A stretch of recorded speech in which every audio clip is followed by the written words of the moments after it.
Welcome to Touch to Click.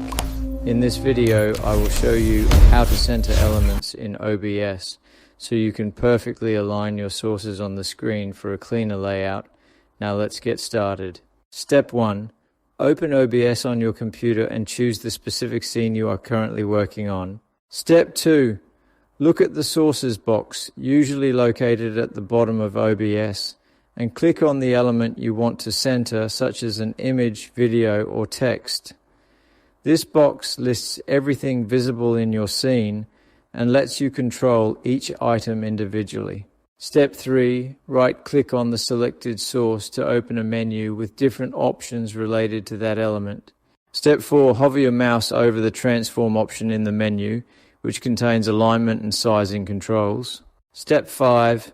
Click on Center to Screen, and OBS will instantly place the selected element exactly in the middle of the canvas. This ensures perfect alignment and gives your scene a balanced, professional look.